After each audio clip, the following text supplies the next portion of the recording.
गांठ भाग 2। लेखिका रेणु श्रीवास्तव। दोस्तों, वीडियो में आगे बढ़े इससे पहले आप सबसे रिक्वेस्ट है, अगर आप चैनल पर नए हैं तो प्लीज ढेर सारी कहानियों को सुनने के लिए चैनल को सब्सक्राइब जरूर कर लीजिएगा। तो चलिए बढ़ते हैं वीडियो में आगे और सुनते हैं आगे की कहानी। 3 दिनों बाद इशिता आ भी गई। गौतम के घर गई तो वह गहरी सोच में था। उसने आवाज दी पर उसकी तंद्रा भंग नहीं हुई। तब उसे झंझोड़ा और कहा, किस सोच में डूबे हुए हो? श्रेया की यादों से अपने आप को मुक्त नहीं कर पा रहा हूँ। गौतम ने सच बता दिया।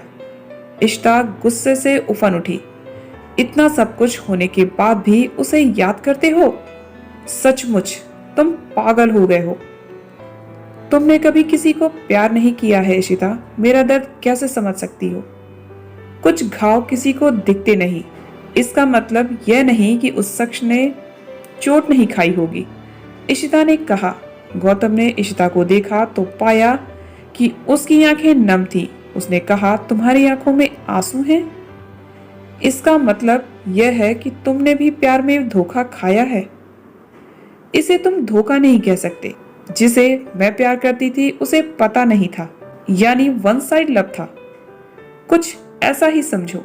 लड़का कौन था? निश्चय ही वह कॉलेज का रहा होगा। इशिता उसे उलझन में नहीं रखना चाहती थी। रहस्य पर से पर्दा हटाते हुए कह दिया, वह कोई और नहीं तुम हो। गौतम ने चौंक कर उसे देखा तो वह बोली, कॉलेज में पहली बार जिस दिन तुमसे मिली थी उसी दिन तुम मेरे दिल में घर कर गए थे।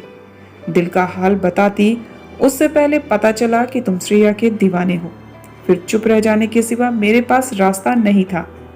जानती थी कि श्रेया अच्छी लड़की नहीं है, तुमसे दिल भर जाएगा तो झट से किसी दूसरे का दामन थाम लेगी। आगाह करती तो तुम्हें लगता कि अपना स्वार्थ पूरा करने के लिए उस पर इल्जाम लगा रही हूं, इसलिए तुमसे दोस्ती कर ली, पर दिल का हाल कभी नहीं बताया। श्रेया के साथ तुम्हारा सब कुछ खत्म हो गया तो सोचा कि मौका देखकर अपनी मोहब्बत का इजहार करूंगी और तुमसे शादी कर लूंगी, पर देख रही हूं कि आज भी तुम्हारे दिल में वही है। दोनों के बीच कुछ देर तक खामोशी पसर गई। गौतम ने ही थोड़ी देर बाद खामोशी दूर की। उसे दिल से निकाल नहीं पा रहा हूं, इसलिए कभी शादी ना करने का फैसला किया है। तुम्हें पाने के लिए मैंने जो तपस्या की उसका फल मुझे नहीं दोगे? इशिता का स्वर वेदना से कांपने लगा था। आंखें भी डबडबा आई थी। मुझे माफ कर दो इशिता, तुम बहुत अच्छी लड़की हो। तुमसे विवाह करता तो मेरा जीवन सफल हो जाता, पर मैं दिल के हाथों मजबूर हूँ।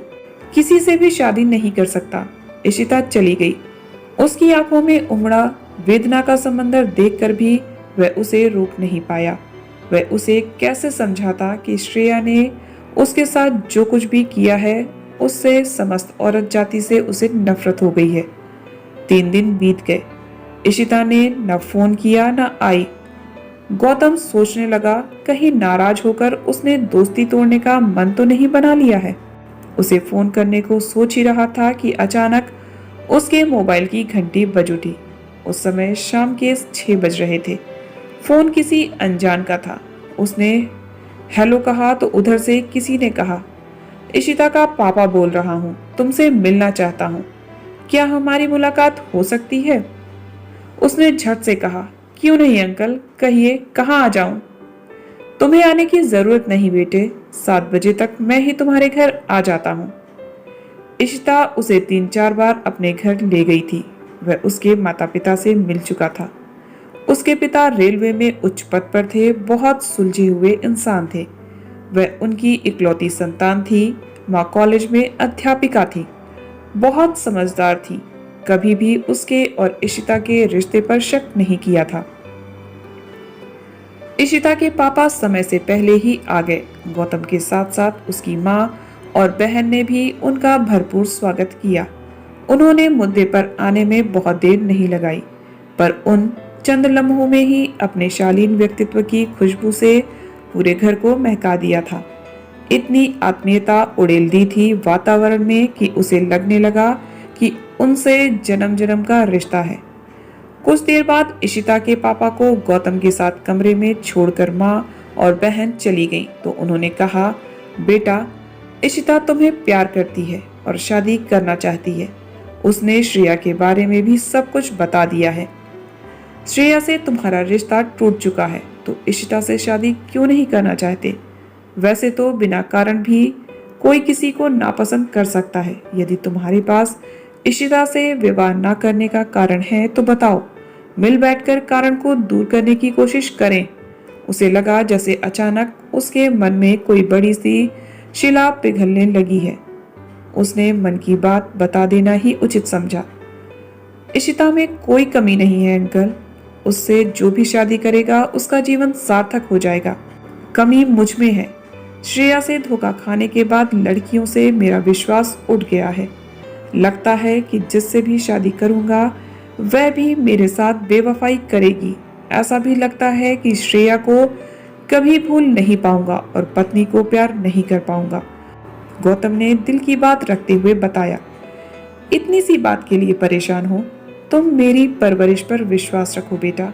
तुम्हारी पत्नी बनकर इशिता तुम्हें इतना प्यार करेगी कि तुम्हारे मन में लड़कियों के प्रति जो गांठ पड़ गई है वह स्वयं खुल जाएगी।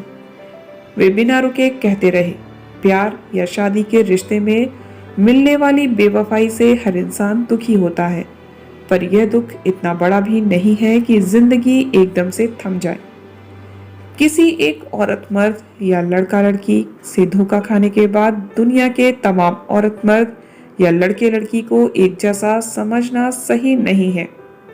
यह जीवन का सबसे बड़ा सच है कि कोई भी रिश्ता जिंदगी से बड़ा नहीं होता।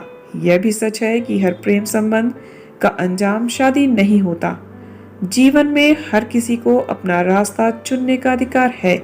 यह अलग बात है कि कोई सही रास्ता चुनता है, कोई गलत।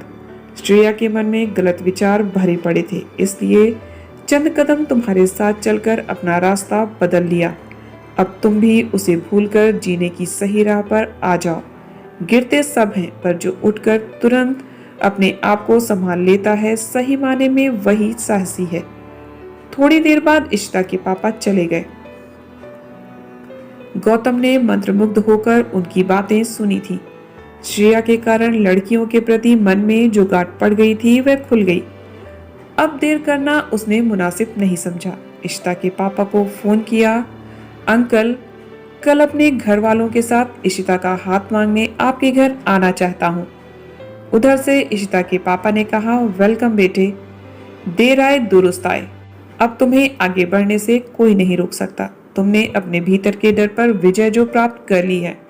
तो दोस्तों, आपको ये कहानी कैसी लगी कमेंट कर जरूर बताइएगा। ढेर सारी नई नई कहानियों को सुनने के लिए चैनल को सब्सक्राइब जरूर कर लीजिएगा।